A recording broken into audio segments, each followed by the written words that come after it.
성령님 충만하게 하시어 기쁨을 주시고 구원받은 확신을 주신 사랑에 감사하며 찬송을 드리옵니다. 아멘.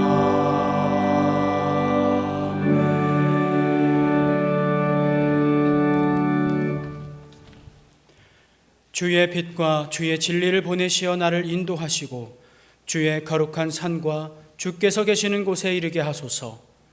그런즉 내가 하나님의 제단에 나아가 나의 큰 기쁨의 하나님께 이르리이다. 하나님이여 나의 하나님이여 내가 수금으로 주를 찬양하리이다. 아멘.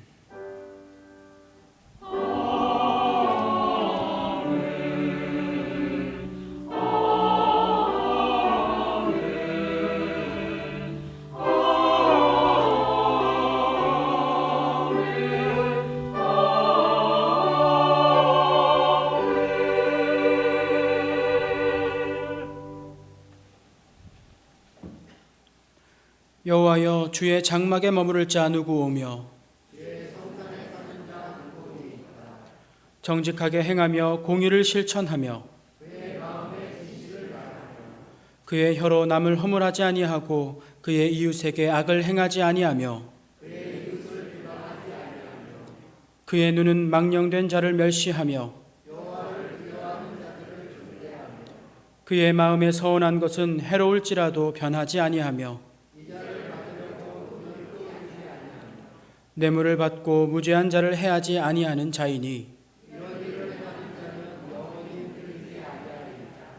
아멘. 태초에 우주 만물을 창조하시고 지금도 온 세상을 다스리시는 만유의 하나님 아버지, 목자가 양을 인도함 같이 아버지가 그 아들을 손잡아 이끌어 주심 같이 택하신 성도들을 사랑하여 주시고 지켜주심에 감사드립니다. 기나긴 겨울 동안 저희로 소망을 잃지 않게 하시며 추위와 굶주림에서 건져주시고 고통 가운데서도 능히 견딜 수 있게 해주심에 감사드립니다. 전능하신 아버지, 새롭게 시작하는 2월과 함께 우리의 삶의 현장 속에 남아있던 모든 어둡고 슬프고 차가운 사연들이 사라지게 하여 주시고 오직 주님을 향한 뜨거운 신앙과 소망만이 넘쳐날 수 있도록 인도하여 주옵소서. 예수님의 이름으로 기원하옵나이다. 아멘. 나는 전능하신 아버지 하나님, 천지의 창조주를 믿습니다. 나는 그의 유일하신 아들 우리 주 예수 그리스도를 믿습니다. 그는 성령으로 잉태되어 동정녀 마리아에게서 나시고 본디오 빌라도에게 고난을 받아 십자가에 못 박혀 죽으시고 장사된 지 사흘 만에 죽은 자 가운데서 다시 살아나셨으며 하늘에 오르시어 전능하신 아버지 하나님 우편에 앉아 계시다가 거기로부터 살아있는 자와 죽은 자를 심판하러 오십니다.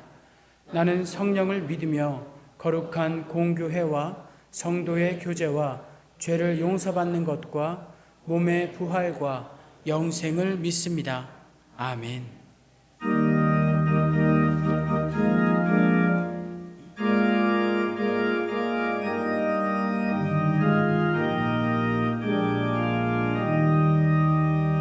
성부 성자와 성령 영원히 영광 받으옵소서. 태초로 지금까지 또 길이 영원 무궁 성삼위께 영광.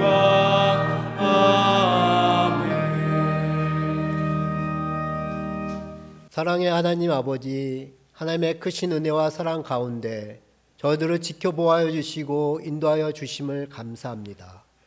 지금도 살아 역사하시고 모든 만물을 다스리시고 주관하시는 하나님께 영광과 존귀와 찬양과 경배를 드립니다. 죄로 인하여 죽었던 저희들을 긍휼히 여기시고 사랑하시되 끝까지 사랑하여 주시고 귀한 예수 그리스도를 보내주시고 십자가의 그 사랑으로 구원하여 주시고 자녀 삼아 주심을 감사합니다. 세우신 교회를 하나님의 긍휼하심과 자비하심으로 붙들어 주시고 지금까지 인도하여 주심을 감사합니다. 오늘 하나님의 성의를 허락하여 주시고 거룩한 성전으로 불러주셔서 함께 예배하게 하심을 감사합니다.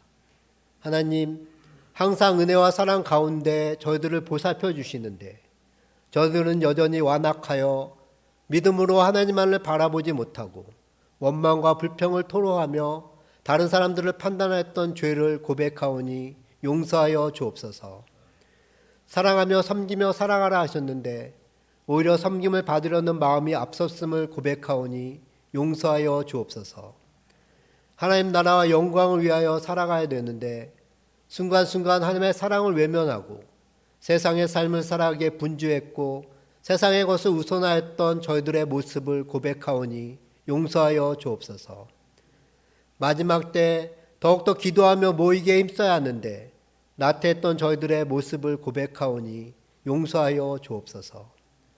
이 시간 중에 보혈로 정결하게 하시고 하나님 보시기에 합당한 모습으로 회복시켜 주옵소서. 하나님, 저희들의 연약함을 긍휼히 여기시고 하나님의 크신 은혜와 사랑으로 인도하시는 그 손길을 의지하며 살아가게 하옵소서.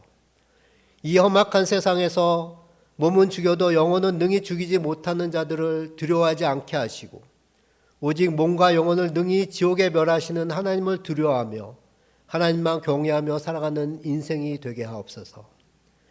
저희들에게 허락하신 거룩한 믿음 위에 저희를 바로 세우게 하시고 성령으로 기도하며 하나님의 사랑 안에서 믿음을 지키게 하시고 영생에 이르도록 주 예수님의 긍휼을 바라며 살게 하옵소서. 인자에 온 것은 섬김을 받으려 함이 아니라 도리어 섬기려 하고 자기 목숨을 많은 사람의 대속물로 주려 하심이라 하신 주님의 말씀을 기억하며 행함과 진실함으로 섬기며 사랑하는 저희들이 되게 하옵소서. 먼저 믿는 저희들이 썩어져가는 이 세상에서 소금과 빛의 역할을 온전히 감당할 수 있도록 도와주시고 하나님만을 왕으로 섬기며 하나님만 자랑하며 살아가기에 힘쓰는 저희들이 되게 하옵소서. 서초 신동교회도 붙들어 주시고 하나님의 은혜와 사랑 가운데 믿음의 권속들로 날마다 성장하며 구원받는 성도들이 늘어나게 하시고 하나님의 뜻을 이루어드리는 하나님의 교회가 되게 하옵소서. 교회의 연약한 지체들을 지켜보아여 주시고 하나님의 크고 부드러운 손길로 만져주시고 붙들어 주셔서 회복되며 평안을 누리게 도와주옵소서. 특별히 담임 목사님 하나님 회복시키시고 강건케 하셔서 하나님의 일을 온전히 감당할 수 있도록 도와주옵소서.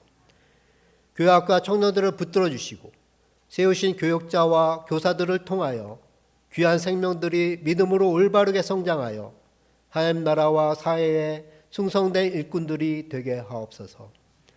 지금도 주의 복음을 위해 세계 각 처소에서 수고하고 애쓰는 선교사들을 지켜보아여 주시고 먼 곳에 나가 전하지 못하지만 기도와 물질로 함께 동참하는 저희들이 다 되게 하옵소서. 북한의 동포들을 긍휼히 여기시고 구원하신 하나님의 손길이 속히 임하여 주셔서 고통에서 건져주시고 함께 하나님을 기쁘게 예배하는 날이 올 수 있게 하옵소서. 하나님은 영이시니 예배하는 자가 영과 진리로 예배하라 하셨으니 오늘 저희들의 몸을 하나님이 기뻐하시는 거룩한 산 제물로 드리는 예배가 되게 하옵소서. 찬양대에 성별된 찬양과 저희들의 찬양이 온전히 하나님께 상달되게 하시고 오늘 귀한 말씀을 선포하시는 목사님에게도 함께하여 주셔서 강건케 하시고 선포되는 하나님의 말씀이 저희들의 마음에 새겨지며 순종함으로 세상에 나가서 하나님의 영광을 드러내는 모든 성도들이 되게 하여 주옵소서. 사랑의 주 예수 그리스도의 이름으로 기도합니다. 아멘.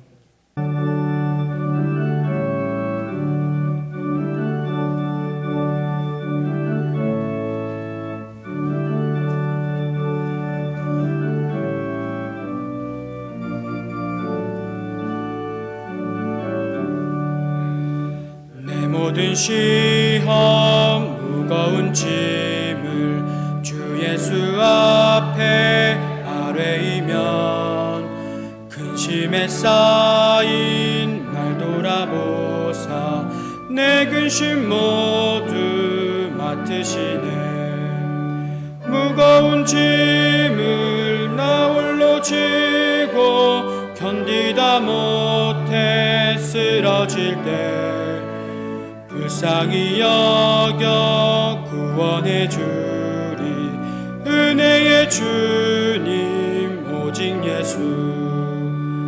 내 모든 괴로움 닥치는 환난 주 예수 앞에 아뢰이면 주께서 친히 날 구해 주사 넓으신 사랑 베푸시네. 무거운 짐을 나 홀로 지고 견디다 못해 쓰러질 때 불쌍히 여겨 구원해 주리 은혜의 주님 오직 예수.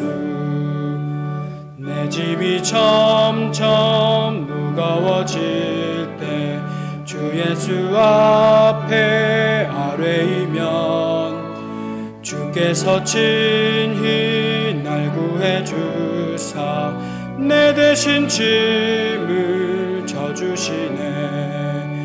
무거운 짐을 나 홀로 지고 견디다 못해 쓰러질 때 불쌍히 여겨 구원해 주리 은혜의 주님 오직 예수.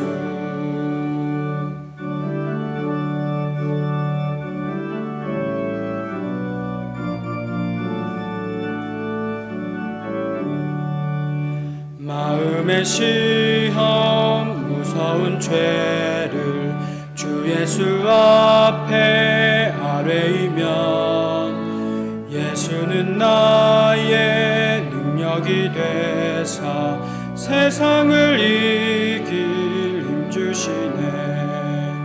무거운 짐을 나 홀로 지고 견디다 못해 쓰러질 때 불쌍히 여겨 구원해 주리 은혜의 주님 오직 예수.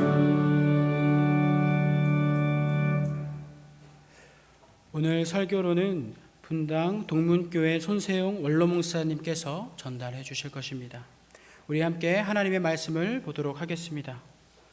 오늘 말씀은 신약성경 고린도후서 12장 1절로 10절까지 말씀입니다. 신약성경 고린도후서 12장 1절에서 10절까지의 말씀을 우리가 한 절씩 교독하도록 하겠습니다. 무익하나마 내가 부득불 자랑하노니 주의 환상과 계시를 말하리라.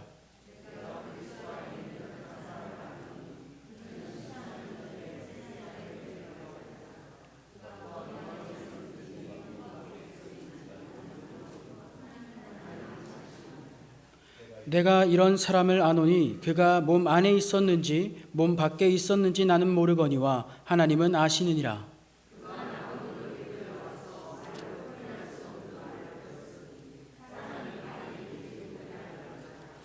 내가 이런 사람을 위하여 자랑하겠으나 나를 위하여는 약한 것들 외에 자랑하지 아니하리라.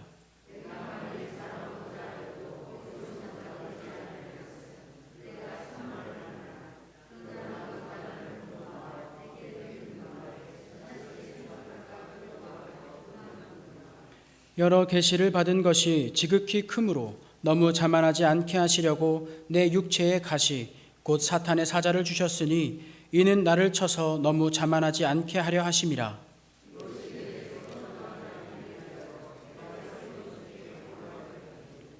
나에게 이르시기를 내 은혜가 내게 족하도다. 이는 내 능력이 약한 데서 온전하여짐이라 하신지라. 그러므로 도리어 크게 기뻐함으로 나의 여러 약한 것들에 대하여 자랑하리니 이는 그리스도의 능력이 내게 머물게 하려 함이라. 그러므로 내가 그리스도를 위하여 약한 것들과 능욕과 궁핍과 박해와 곤고를 기뻐하노니 이는 내가 약한 그때의 강함이라. 아멘.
성가대 찬양 참 아름답고 은혜로운 귀한 찬양이었습니다.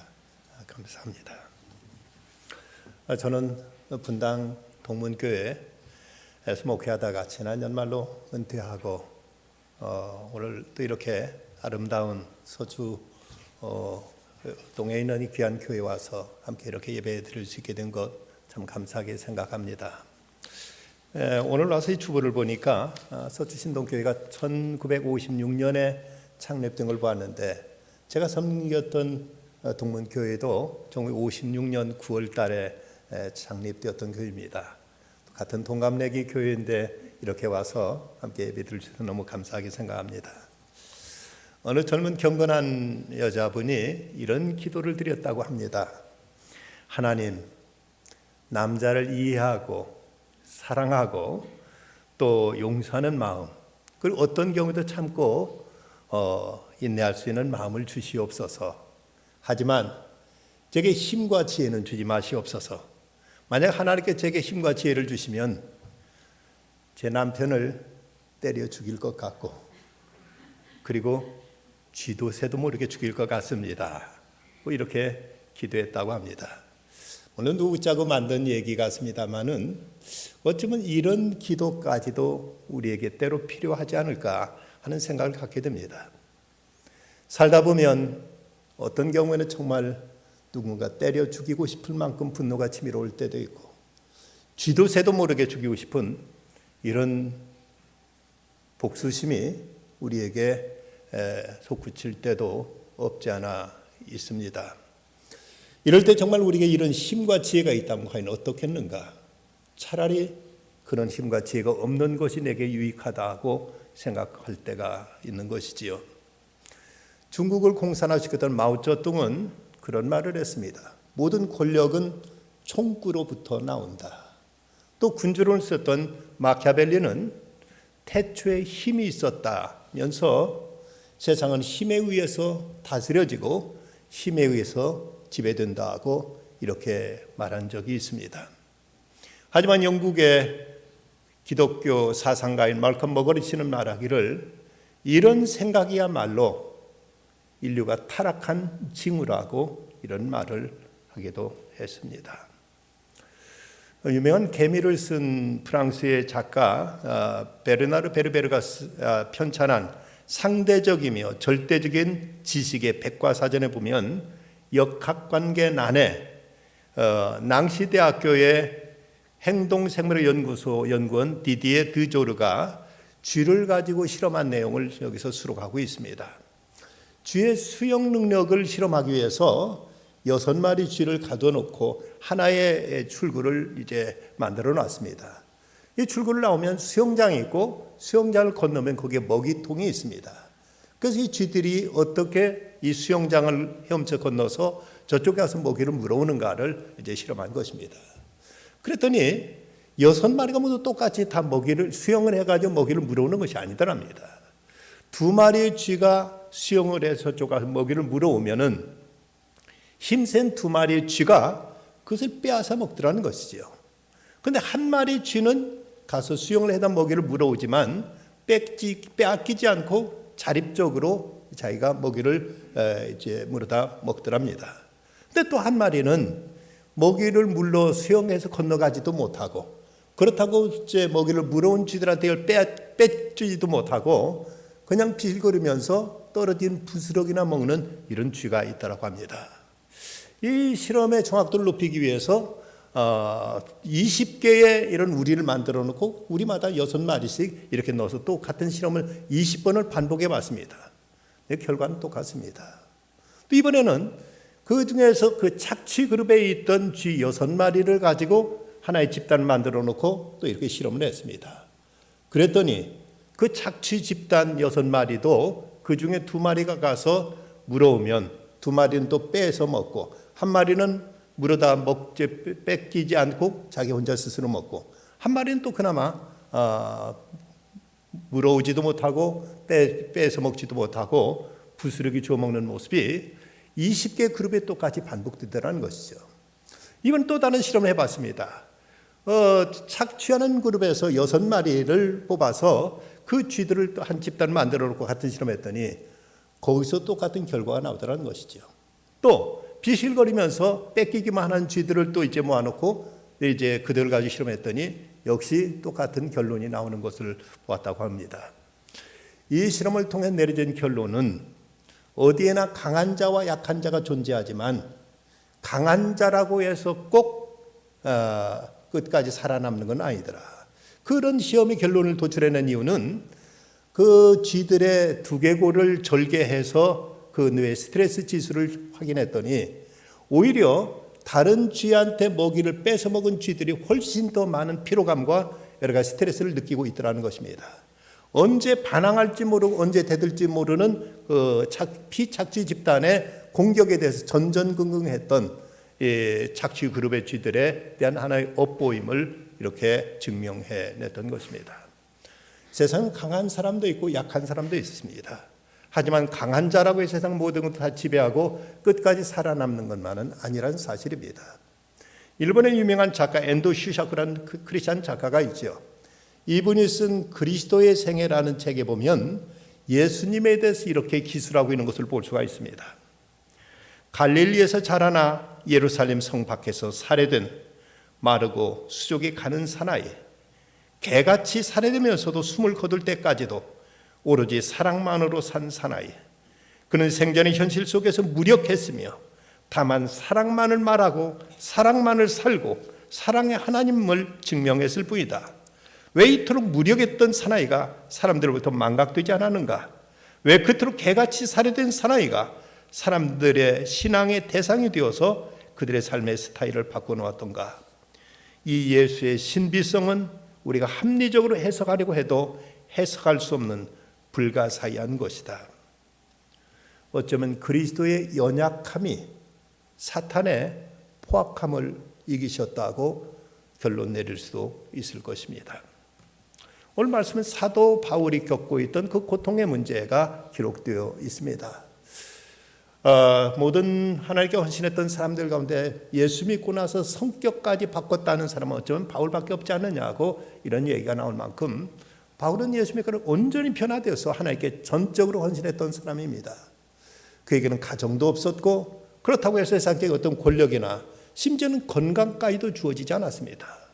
그토록 하나님께 헌신했으면 모든 것들이 좀 여유롭고 건강하고 모든 것이 자유롭도록 그런 많은 혜택을 주셨을 법도 한데 왠지 바울에게는 이런 은혜가 그에게 허락되질 않았습니다. 그는 그런 박해를 받아야 했던 상황 속에서도 또 하나 육체의 가시가 있었다고 이렇게 말합니다. 육체의 가시, 곧 사탄의 사자라고 이렇게 표현하고 있는데 그에게서 육체의 가시는 뭐였을까? 많은 신학자들은 그것은 어쩌면 그의 안질이었을 것이라고 얘기하고 있습니다. 바울이 처음 이제 예수를 믿게 된 그 과정 속에서 저 다메섹까지 예수 믿는 사람을 잡아오기 위해서 그곳을 찾아가다가 하늘로부터 아주 한 대낮보다 더 밝은 광채가 비치면서 사울아 사울아 내가 왜 나를 박해하느냐 하는 이런 주님의 음성을 듣고 그는 꼬꾸라지게 됩니다. 그는 그때 시력을 잃어버렸고 이제 사람들이 끌려서 저 다메섹까지 갔는데 거기에 아나니아라는 그리스도의 제자를 통해서 기도받고 그 눈에서 비늘 같은 것이 벗겨지면서 시력을 다시 회복했습니다. 하지만 바울 서신을 읽어보면은 편지 끝날미에 그런 구절이 계속 반복적으로 나오는 걸 볼 수 있습니다. 내가 친필로 너에게 문안하노니 내가 너에게 친필로 문안하노니 그렇다면 그 앞부분까지는 바울이 쓴 것이 아니란 얘기입니다.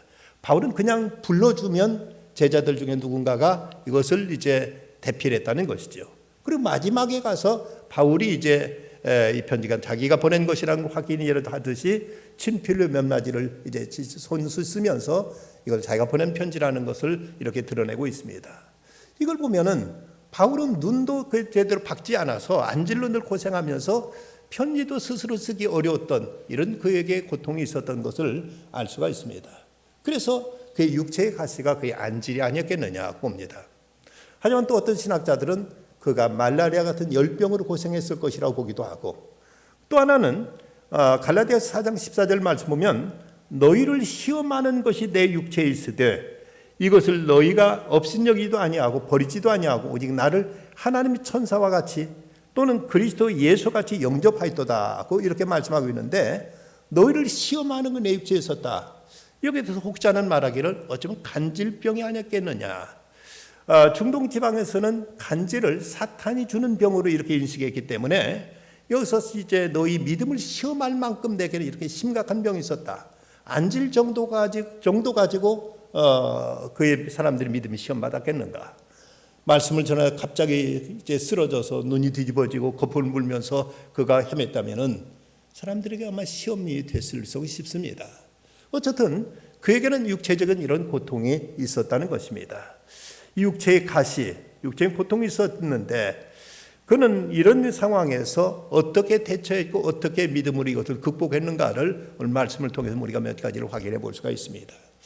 바울은 이런 때 먼저 고통을 제거해 주시기를 하나님께 기도드렸습니다. 8절 말씀, 이것이 내게 떠나가게 하기 위하여 내가 3번 주께 간구하였더니, 우리가 고난을 당할 때, 우리는 질병과 고통이 있을 때 마땅히 하나님께 기도해야 됩니다. 이것이 내게 떠나가기를, 이걸 하나님께 거두어 주시기를 간절히 기도해야 될 것입니다. 예수님도 십자가 고난을 앞두고 겟세마네 동산에 올라가셔서 아버지 할 수만 있으면 이 잔이 내게 지나가게 해주십시오 하고 3차례나 반복해서 예수님 기도하신 것을 성경은 찾아볼 수가 있습니다. 야고보서 5장 13절, 너희 중에 고난 당하는 자가 있느냐? 그는 기도할 것이요. 고난 중에 있을 때 기도하라고 성경은 분명히 명시하고 있습니다. 그 기도의 성자라고 알려졌고 또 고아의 아버지로 알려진 조지 뮬러, 그의 기도 수첩을 통해서 확인해 보면 그는 기도할 때마다 기도 제목을 적었고 그리고 기도 응답받을 때 응답받은 기록까지 적었는데 그의 기도 수첩을 통해 확인해 봤더니 5만 번 이상 5만 번이 넘게 기도한 것이 응답받았다는 내용이 그 수첩을 통해서 확인되었습니다. 그 기도의 성자 조지 뮬러는 이런 말을 합니다. 우리의 그 연약함이 예수 그리스도의 능력이 나타날 기회가 됩니다. 찬송받으실 그분은 절대 우리를 떠나거나 버리지 않으십니다. 연약함이 크면 클수록 그는 자기 힘을 더 나타내시려 더 가까이 오십니다. 우리 궁핍이 크면 클수록 그가 우리의 친구이심을 믿을 수 있는 더 큰 근거를 갖게 됩니다. 이것은 70여 년 살아온 나 자신의 체험이기도 합니다. 시험이 클수록 난관이 클수록 주님의 도우심은 더 가까이 나타납니다. 때로 나는 어쩔 수 없는 막다른 골목에 든 것처럼 보였으나 그렇게 되지 않았고 앞으로도 그렇게 되지 않을 것입니다. 더 많은 기도, 더 많은 신앙, 더 많은 인내와 실천이 그 복을 가져다 줄 것입니다. 그럼 우리 할 일은 우리의 마음을 그 앞에 쏟아놓는 일입니다. 그러면 주님은 당신이 원하시는 시간에 당신이 원하시는 방법으로 우리를 도우실 것입니다. 우리가 고난 중에서 주님께 기도할 때 주님은 어떻게 응답하십니까? 먼저는 우리의 기도를 들으시고 우리의 고통을 제거해 주시기도 하십니다. 주님이 이 땅에 계실 때 많은 병자들의 호소를 들으시고 한 번도 그냥 지나치지 않으시고 예수 저들의 때로는 손을 얹어서 저들을 위해서 어루만져 주시고 저들을 위해 기도해 주셨고 저들을 고쳐주셨습니다. 어쩌면 예수님은 이 땅에서 나타난 복음서의 기록대로만 보면 하나의 의사였다고 정리해도 무방할 것입니다. 예수님께서 저들의 질병을 고쳐주셨고 아픔과 저들의 모든 역경을 주님께서 담당해 주셨던 것입니다. 그런데 야고보서에 있는 말씀 5장 14절 15절 말씀에도 너희 중에 병든 자가 있느냐? 그는 교회 장로들을 청할 것이요 그들은 주의 이름으로 기름을 바르며 그를 위하여 기도할지니라. 믿음의 기도는 병든 자를 구원하리니 주께 그를 일으키시리라. 혹시 죄를 범하였을지라도 사하심을 받으리라고 성경은 이렇게 약속하고 있습니다. 작년에 별세하신 이어령 박사와 한 신문 기자가 인터뷰한 내용이 신문에 실린 적이 있었습니다. 거기서 이 기자가 묻습니다. 어떻게 예수님을 인격적인 주님으로 받아들이시게 되었습니까? 하고 이렇게 묻자 이어령 박사 이런 대답을 합니다. 제 딸 미나는 암과 시력장애 그리고 아이의 문제를 모두 신앙심으로 극복했습니다. 간단하게 말하면 혈육의 아버지 힘이 아니라 하늘의 하나님이 고쳐주신 것이지요. 한국에서 제가 딸에게 해준 것이 없었습니다. 일찍이 문단에 등단하면서 가족들에게 참 부족한 점이 많았지요. 아이들이 제 사랑을 받지 못했습니다. 미나에게 일종의 죄의식을 가지고 있었습니다. 미나와 손자의 질병은 치유받았습니다. 미나의 문병을 갖던 하와이 작은 교회에서 저는 처음으로 기도했습니다. 하나님, 나의 사랑하는 딸에게서 빛을 거두지 않으신다면 남은 삶을 주님의 자녀로 살겠나이다 라고요. 하나님을 만나게 된 것은 미나의 체험이 계기가 됐습니다. 그러나 저는 기적 때문에 기독교를 받아들인 것은 아닙니다. 기적은 목적이 아닙니다. 지금 하나님께 병을 고쳐주셔도 언젠가는 누구나 다 죽습니다. 그러므로 이 지상의 진짜 기적은 단 하나, 부활과 영원한 생명입니다. 라고 이어령 박사는 이렇게 말씀했습니다. 어쨌든 이어령 박사가 주님 앞에 나오게 된 계기는 딸과 손자의 치유를 위해서 기도했고 그것이 응답되었을 때 그는 하나님의 살아계심을 믿고 주님 앞에 그는 나와서 믿음을 고백하게 되었던 것입니다.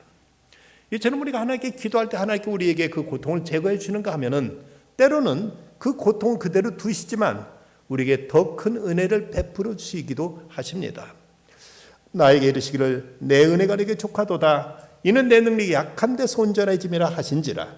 그러면 도리어 크게 기뻐함으로 나의 여러 약한 것들에 대해 자랑하리니 이는 그리스도의 능력이 내게 머물게 하려 함이라. 그럼 내가 그리스도를 위하여 약한 것들과 능력과 궁핍과 박해와 곤고를 기뻐하노니 이는 내가 약한 그때 강함이라고 말하고 있습니다. 성경 말씀대로 보면은 바울이 기도했다고 해서 그의 병이 금방 없어진 것은 아니었습니다. 그럼에도 불구하고 그는 여기서 하나님의 큰 은혜를 깨닫게 되는 것입니다. 하나님께서 그에게 더 큰 은혜를 베풀어 주셨다는 사실입니다. 중국의 유명한 전도자요 또 복음 교사, 성경 교사였던 월츠만이가 20대 그가 중병을 앓고는 사형 선고를 받게 되었습니다. 그는 그 고통 속에 하나님께 간절히 기도했습니다. 자기 병을 거둬가시고 자기를 고쳐달라고. 그런데 그때 기도하는 중에 그런 환상을 봅니다. 자기 양쯔강을 배를 타고 이제 거슬러 올라가고 있는데 커다란 바위가 배의 앞을 가로막고 그 바위 때문에 도저히 갈 수가 없습니다. 어찌하면 좋습니까? 라고 이렇게 하나님께 기도하는데 하나님 그에게 말씀하십니다. 내가 저 바위를 없애주랴 아니면 이 강의 수위를 높여서 배로 너끈히 지나가게 해주랴. 이때 워치만녀는 하나님 제게 이 강물을 높여주십시오. 그럼 제가 무사히 가겠습니다. 강물이 불어나는 바람에 그 바위가 있음에도 불구하고 그 양쯔강을 무사히 건너쳐서 올라갈 수 있었다는 것입니다. 하나님께 때로 우리가 그토록 간절히 기도해도 고통을 걷어가지 않으실 때가 있습니다. 하지만 그럴 때 우리가 기도하다 보면 넉넉히 이겨낼 수 있는 힘과 능력과 은혜를 베풀어 주시기도 하신다는 사실입니다. 네, 또 하나는 이 고통을 통해 하나님께 우리를 또 새로운 길로 인도하시는 기회와 방편으로 삼으시기도 하십니다. 미국의 에디 폴라드라는 아주 샤프한 여성이 있었습니다. 이분이 보스턴의 대학 교수가 되었는데, 근데 여기는 그 당뇨병이라는 지병이 있었습니다. 그동안 교회는 다녔지만 하나님께 대한 전혀 어떤 체험은 없었고 그냥 이성적으로만 신을 인정했던 이런 휴머니스트에 지나지 않았는데 당장 내 몸이 아프니까 하나님께 매달릴 수밖에 없었습니다. 하나님께 간절히 기도했더니 병이 좀 나을 듯 하다가 또 병이 또 다시 재발하고 또 기도하면 또 좀 낫는 듯 하다가 또 재발하고 이렇게 계속 반복합니다. 그때 이제 기도 중에 그는 생각을 이제 고쳐먹게 됩니다. 하나님, 어째서 이렇게 끊임없이 질병 가운데 인생을 살아야만 됩니까? 혹시 하나님께 제게 다른 계획을 가지고 계신 것은 아닙니까? 라고 이렇게 물었습니다. 이렇게 기도하다가 마음에 감동이 와서 교수직을 내려놓고 그는 선교사로 헌신하게 됩니다. 하나님, 제가 아프더라도 제대로 신앙생활 하다가 주님께 가겠습니다. 라고 이렇게 하나님께 결단하고 하나님 앞에 선교를 헌신했는데 그때 마음에 뜨겁게 감동이 밀려오면서 이때 찬송가 한 곡을 그는 이제 작사하게 됩니다. 유명한 찬송가 425장 주님의 뜻을 이루소서 고요한 종에 기다리니 진흙과 같은 날 빚으사 주님의 형상 만드소서 하는 425장 찬송이 이렇게 해서 탄생하게 됩니다. 그는 전혀 선교사로 갈 것은 상상치도 못했지만 그러나 고통 중에 하나님께 기도하다가 주님의 음성과 주님의 감동을 받고 이렇게 새로운 삶을 결단하게 되었던 것입니다. 그런데 우리가 하나님께 간절히 기도해도 하나님께서 우리에게 그 고난을 거둬가지 않을 때 우리는 어떻게 해야 되겠습니까? 그 이유를 하나님께 물어야지요. 오늘 바울도 보면 내가 3번 주께 간구하였더니 바울은 육체의 가시를 놓고 하나님께 기도했습니다. 그런데 응답이 없습니다. 또 기도했습니다. 그래도 응답이 없습니다. 또 이제 반복해서 3번 계속 거듭 문제를 기도했을 때 거기서 깨달음이 옵니다. 여러 계시를 받은 것이 지극히 크므로 너무 자만하지 않게 하시려고 내 육체의 가시 곧 사탄의 사자를 주셨으니 이는 나를 쳐서 너무 자만하지 않게 하려 하심이라고 말씀합니다. 자만하지 않게 하시려고 나를 겸손하게 하시려고 하나님께서 내게 이 가시를 주셨다는 사실을 그는 거기서 새삼 깨닫게 되었던 것입니다. 오늘 1절부터 나오는 말씀을 보면은 바울은 소위 삼층천, 저 신비한 세계를 체험했던 사람입니다. 이 신비 체험 분명 우리 믿음의 확신을 갖게 하는 대단히 유익합니다만은 그러나 자칫 신비 체험에 몰입하다 보면 영적인 교만에 빠지기가 쉽습니다. 성경에 보면 많은 교회들 중에 성령의 은사가 제일 많이 나타난 교회는 고린도 교회였습니다. 그런데 고린도 교회처럼 분쟁이 심했던 교회가 없었습니다. 모두 다 제잘났다고 자기 똑똑하다고 자기가 더 많은 은사를 받았다면서 가장 많은 문제를 일으킨 교회가 바로 고린도 교회였는데, 아이러니컬하게도 이 고린도 교회가 제일 많은 은사가 나타났던 교회가 이렇게 서로 싸우고 다투고 네 개의 파벌로 갈라져서 저들의 이전 투구하는 이런 볼성사나운 모습을 보였던 것이 바로 고린도 교회입니다. 바울은 깨닫습니다. 내게 하나님께 많은 신비한 은혜를 베풀어 주셨는데 이것 때문에 나로 하여금 교만할까 봐서, 내가 교만해질까 봐서 자만하지 않도록 하나님께 이 가시를 주셨구나 하는 사실을 그는 깨닫게 되었던 것입니다. 뉴욕의 이스트강 건너편에 보면은 신체 장애자 의료협회 회관벽에는 무명의 남군 병사 이런 기도문이 적혀 있다고 합니다. 해낼 수 있는 힘을 달라고 하나님께 기도했더니 연약함을 주어 겸손히 복종하는 것을 배우도록 하셨습니다. 더 훌륭한 일을 하도록 도와달라고 기도했더니 병약함을 주어 보다 선한 일을 하게 하셨습니다. 행복해지도록 부유하게 해달라고 기도했더니 빈곤함에 처해 지혜로워지도록 하셨습니다. 사람들의 칭송을 받도록 권력을 달라고 기도했더니 연약함을 주어 하나님의 필요를 느끼게 하셨습니다. 인생을 즐길 수 있는 모든 걸 달라고 했더니 생명을 주어 있는 것을 즐길 수 있게 하셨습니다. 내가 요구한 것은 아무것도 얻지 못했지만 내가 바라던 모든 것이 이루어졌습니다. 내 자신의 보잘것 없음에도 불구하고 무언의 내 기도는 모두 응답받았습니다. 모든 사람 중에 나는 가장 큰 축복을 받은 자입니다. 좋으신 하나님은 내게 가장 필요한 것이 무엇인지를 아시고 바로 내게 가장 적절한 것, 가장 적합한 것으로 하나님께 우리에게 갚아주신다는 사실입니다. 우리 이제 그 고난을 통해서 하나님 뜻을 발견했으면 그 뜻을 달갑게 받아들이고 이것을 기뻐할 수 있어야 될 것입니다. 바울이 하나님 뜻을 묻자 응답이 옵니다. 내 은혜가 내게 족하도다.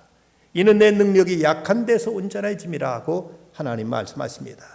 이 족하다는 말 헬라어 아르케이라는 이 단어는 충분히 필요를 채우며 그것은 영속적이다는 뜻으로서 하나님 지금까지 계속해서 바울에게 충분히 은혜를 이미 베풀어 주셨다. 그리고 또 앞으로도 베풀어 주신다는 사실을 나타내는 이런 그 상징인 표현입니다. 바울은 비록 육체적인 가시로 인해서 고생했지만 이걸 통해 더 풍성한 더 큰 하나님의 은혜를 깨닫고 체험하게 되고 이것을 누리게 됩니다. 바울은 이 은혜를 깨닫고 나서 내가 크게 기뻐함으로 나의 여러 약한 것들에 대해 자랑한다고 이렇게 말하고 있습니다. 여기서 바울이 깨닫고 기뻐했던 그 충분한 은혜는 구체적으로 무엇일까? 그 첫째는 바로 그로 하여금 하나님께 진지하게 기도할 수 있었던 은혜입니다. 우리가 신앙생활의 가장 힘든 일 중에 하나는 기도가 막히는 것과 말씀이 들려지지 않는 것이라고 합니다. 하나님께 뭔가 내가 간절히 기도하고 싶은데 마음은 답답한데 기도가 나오질 않습니다. 뭐라고 기도해야 될지를 모르겠습니다. 그리고 내가 말씀 들으려고 하지만 귀가 막힌 듯 자꾸 잡념만 틈탈 뿐 말씀이 들려지지 않는다면 진실한 신앙인들은 가장 큰 고통이요 가장 큰 시련일 수밖에 없을 겁니다. 바울은 이 자가 그 전에도 물론 하나님께 기도했을 것입니다. 하지만 자기가 질병 중에 간절히 기도했을 때 하나님과 소통하는 이런 어떤 그 은혜를 체험하게 됩니다. 우리가 어느 때든 기도해야 되지만 그러나 우리 기도가 건성으로 그냥 일반적인 객관적인 그런 기도이기가 쉽지만 그러나 하나님 앞에 내 고통의 문제를 놓고 기도할 때는 뜨거운 그 간절한 심령 속에서 주님과 소통하게 되는 이런 은혜를 체험할 수 있습니다. 또 하나 그는 이 고난을 통해서 이 겸손하게 되어 은혜를 깨닫게 됩니다. 그런 말이 있습니다. 이 찻잔이 주전자보다 높이 있으면 한 방울의 물도 받을 수가 없다. 찻잔은 주전자보다 반드시 낮은 곳에 있어야만 물을 받을 수 있는 것처럼 하나님의 은혜를 우리가 누리기 위해서는 낮은 곳에 있어야 됩니다. 내 자신을 낮춰야 됩니다. 그런데 바울은 그는 참으로 교만할 수 있는 많은 조건을 가지고 있었던 사람입니다. 우리가 겸손해야 될 줄 알면서도 겸손하기 쉽지 않은 것이 생각대로 그렇게 쉽게 되는 것이 아닙니다. 바울은 베냐민 지파로서 이스라엘 왕족의 한 지파였습니다. 또 그는 날지 그 8일 만에 할례를 받았고, 그는 히브리인족의 히브리인이었고, 바리새 율법으로는 열심으로 바리새파였고, 그는 당시 그리스 철학과 로마의 법률과 유대의 율법에 능통했던 사람이었습니다. 유대 전승에 하면 솔로몬 왕 이후에 최고의 현자는 누군가 하면 가말리엘이라고 합니다. 샴마이파와 힐렐 학파를 통합시킨 것이 가말리엘인데, 이 가말리엘의 수제자가 바로 바울의 이전 사울이었다고 합니다. 그런데 바울이 이제 회심하고 예수 믿게 되자 가말리엘은 무릎을 치면서 그렇게 애석했다는 이런 이제 전승이 전해지고 있습니다. 그처럼 똑똑하고 그처럼 모든 게 완벽했던 바울이었던지라 교만할 건이 수없이 많았던 그였는데, 하나님께 그를 육체의 가시를 통해서라도 겸손하게 하셨고, 이 겸손을 통해서 바울에게 하늘의 신령한 풍성한 은혜를 하나님께서 베풀어 주었습니다. 그는 또한 이 연약함을 통해 도리어 강하게 해주시는 주의 은혜를 체험하게 됩니다. 그는 하나님을 의지하고 무릎 꿇고 기도할 때 주님의 더 큰 은혜가 임하는 것을 경험할 수가 있었습니다. 미국의 그 목회 상담학 대가인 윌리엄 크리스웰이라는 분은 이런 얘기를 했습니다. 가장 잘 무릎 꿇는 이가 가장 훌륭히 서는 자요, 가장 연약하게 무릎 꿇는 이가 가장 강하게 서는 자이며, 가장 오래 무릎 꿇는 이가 가장 오래 서는 자이다. 일본의 미즈노 겐조라는 분이 있습니다. 이분이 초등학교 4학년 때 이지를 앓다가 그 고열로 인해서 몸에 큰 이제 손상이 오게 됩니다. 그래서 눈으로 보는 것과 귀로 듣는 것, 그리고 깨닫는 그 어떤 그 기능, 그리고 내장 기능 외에는 모든 기능이 다 마비돼서 손가락 하나 까딱할 수 없이 그는 이제 평생을 누워 지내야만 됐습니다.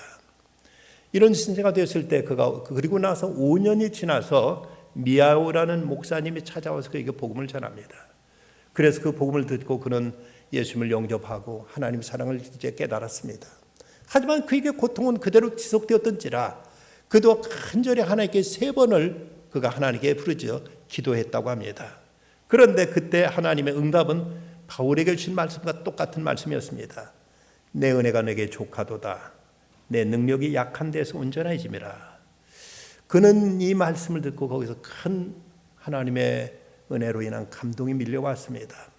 그리고 그 하나님의 은혜가 족한 것을 그는 절실히 깨닫고 이런 시를 썼습니다. 만일 내가 괴롭지 않았더라면 하나님의 사랑을 받아들이지 않았을 것을, 만일 모든 형제 자매도 괴롭지 않았더라면 하나님의 사랑은 전해지지 않았을 것을, 만일 우리 주님이 괴롭지 않으셨더라면 하나님의 사랑은 나타나지 않았을 것을. 그렇습니다. 내게 고통이 없었다면 과연 이 자리에 나올 수 있었을까? 내게 복음을 전해주고 내게 그리스도의 사랑을 증거해 주던 사람들도 괴로움이 없었다면 굳이 나에게 찾아와서 그리스도의 사랑을 전했을까? 우리 주님도 십자가의 고통을 지지 않으셨더라면 그 사랑을 내가 과연 알기나 했을까? 생각해보면 하나님도 우리 주님도 괴로우셨고 내게 그리스도의 사랑을 전해준 그 사람도 괴로움이 있었고 나 역시 괴로움이 있어서 우리는 주님 앞에 나와 겸손히 무릎 꿇게 되고 그 은혜를 갈망하게 된 것입니다. 이 미즈노 겐조는 글도 전혀 몰랐는데, 물론 조금은 알았겠지만 표현할 길이 없었는데, 그 시력 검사표처럼 아이우에 일본의 철자 50개를 여기다 써놓고 어머니가 막대기 하나씩 가리키면 눈을 껌벅이면서 그자가 맞다고 해서 그렇게 이제 자기 의사를 이제 시를 이렇게 표현해 가지고 시집을 냈습니다. 그 시집의 제목이 내 은혜가 내게 족하도다라는 시고, 이거 이미 일본에서 베스트셀러가 되었고 일본의 NHK 방송에서 특집으로 이것을 보도하기까지도 했다고 합니다. 존 스타트 목사님은 말합니다. 주님의 능력은 인간이 약할 때 가장 잘 드러난다. 약함은 가장 실제적으로 그분의 능력을 보여줄 수 있는 무대가 된다. 철학자 파스칼은 말하기를 자기 연약함을 모른 채 하나님을 알면 자만하게 되고 하나님을 모르고 자기 참담함만 알게 되면 절망에 빠진다. 우리는 누구나 다 강하기를 원합니다. 힘을 걷기를 원합니다. 그럼에도 불구하고 하나님 우리를 약하게 하실 때가 있습니다. 이 약함을 통해서 우리에게 더 풍성한 은혜를 주시기 위함입니다. 베스모는 그래서 말합니다. 우리가 약하다고 인정하는 순간보다 우리가 더 강할 수는 없다.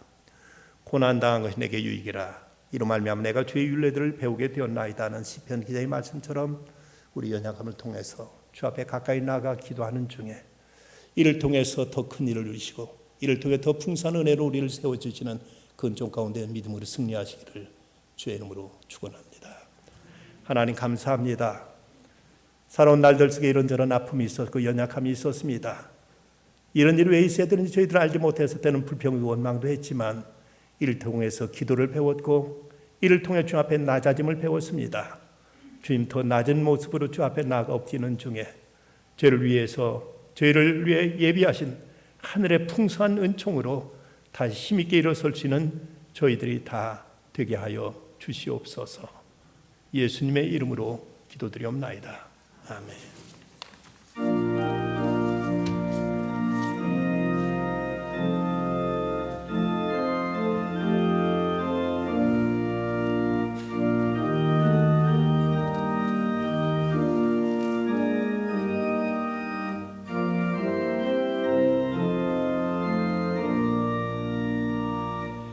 내 맘이 낙심되며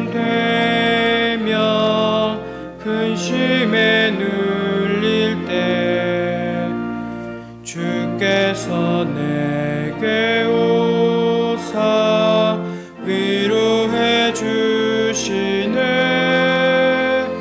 가는 길 캄캄하고 괴로움 많으나 주께서 함께하며 내 짐을 지시네. 그네가 내게 족하네. 그네가 족하네. 이 괴로운 세상 지날 때 그네가 족하네. 희망이 사라지고 친구 날 버릴 때 주 내게 속삭이며 새 희망 주시네. 싸움이 맹렬하여 두려워 떨 때에 승리의 왕이 되신 주 음성 들리네. 그 은혜가 내게 족하네. 그네가 족하네. 이 괴로운 세상 지날 때 그네가 족하네.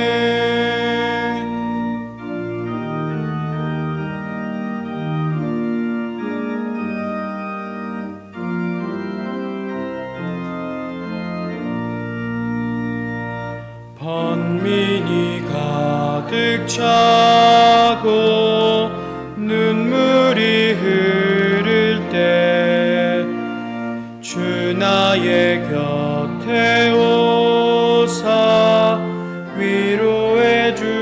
계시네. 환난이 닥쳐와서 어려움 당할 때 주님의 능력이 원수를 이기네. 그네가 내게 족하네.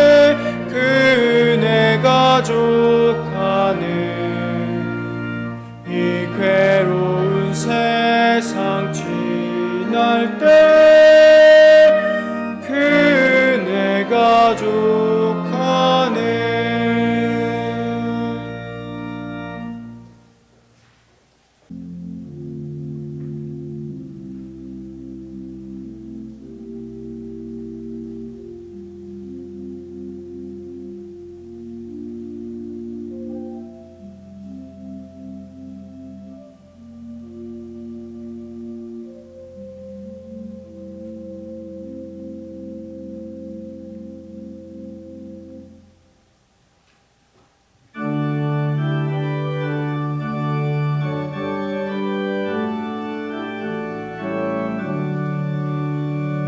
내게 있는 모든 것을 아낌없이 드리네. 사랑하고 의지하며 주만 따라 살리라.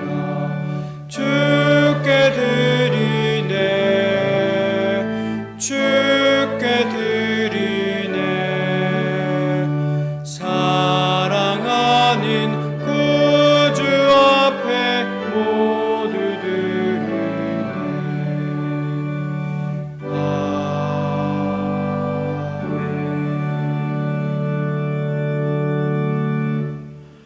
우리의 연약함을 아시고 크신 사랑과 은혜로 채우시며 인도하여 주시는 하나님 아버지, 우리가 빛 가운데 거하는 성도들로서 주님을 더욱 닮아가기를 원합니다. 이 시간 주님을 사랑하여 기쁜 마음으로 드린 손길들을 기억하여 주시사 주님과의 동행을 더욱 깊이 깨달아 알게 하여 주옵소서. 우리 안에 있는 주님의 말씀으로 이웃들을 돌보게 하시고 주님의 사랑의 손길을 내밀 수 있도록 이끌어 주옵소서. 이 나라와 민족이 온전히 주님 앞에서 회개하며 겸손한 삶을 살게 하여 주옵소서. 또 교회가 먼저 연약한 자들을 보살피고 많은 이들과 함께 공감할 수 있게 하여 주옵소서. 여러 아픔들로 고통 중에 있는 삶들을 보호하여 주시사 그 일상에 하나님의 치유의 손길이 닿아 회복이 일어나게 하여 주옵소서. 연로하신 어르신들의 영육간의 건강을 지켜 주옵소서. 어느 곳에서나 어르신들의 지나온 삶의 은혜의 고백이 있게 하시고 이로써 많은 신앙의 후배들에게 더 큰 사랑과 더 넓은 포용의 존재가 되게 하여 주옵소서. 매일 주님과 동행하는 삶을 살게 하여 주시며 어린 아이들을 기억하여 주옵소서. 그 삶에 하나님을 향한 믿음과 신뢰가 차근차근 쌓여가게 하시고 예수님에게까지 장성하는 성도가 되게 하여 주옵소서. 다음 세대들이 세상에서 꿈과 소망을 품고 살아가게 하여 주시고 스스로 가진 강점을 알게 하셔서 그것으로 더욱 많은 이들과 함께 더불어 살아가는 삶이 되게 하여 주옵소서.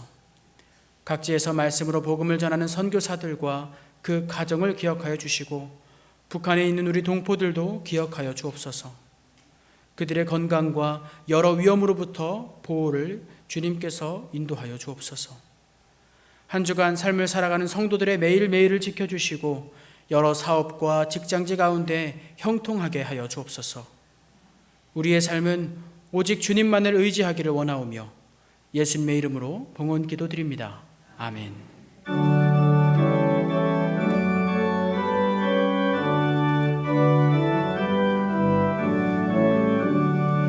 내 영혼아 찬양하라.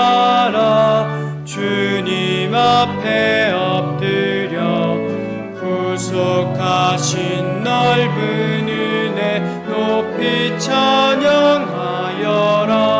할렐루야 할렐루야 영원하신 하나님, 환난 중에 성도들을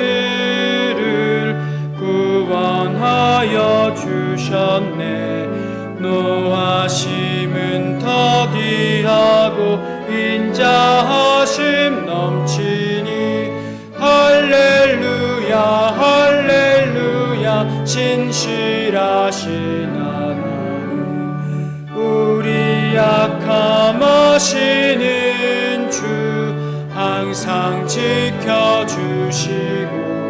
인자하신 그 손으로 보호하여 주시니 할렐루야 할렐루야 자비하신 하나님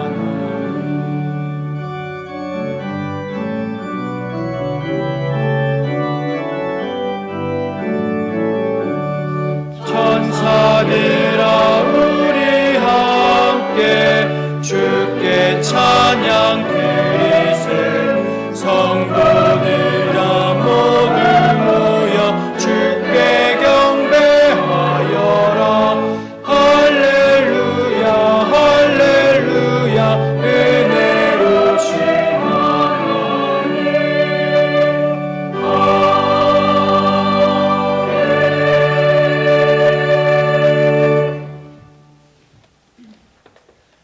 이제는 우리의 연약함을 담당하시기 위해 땅에 오셔서 십자가 지신 주 예수 그리스도의 은혜와 하늘 아버지의 만거하신 사랑과 성령님의 내주하시고 교통하시고 인도하심이 오늘도 거룩한 주 앞에 나와 산제사 드리며 나의 모든 약함을 주 앞에 내려놓는 중에 더 풍성한 은혜 가운데 서기를 간절히 사모하고 나가는 모든 성도들 가정과 기업 위에 몸된 교회와 이 민족 위에 영원토록 함께 하시기를 간절히 축원하옵나이다. 아멘.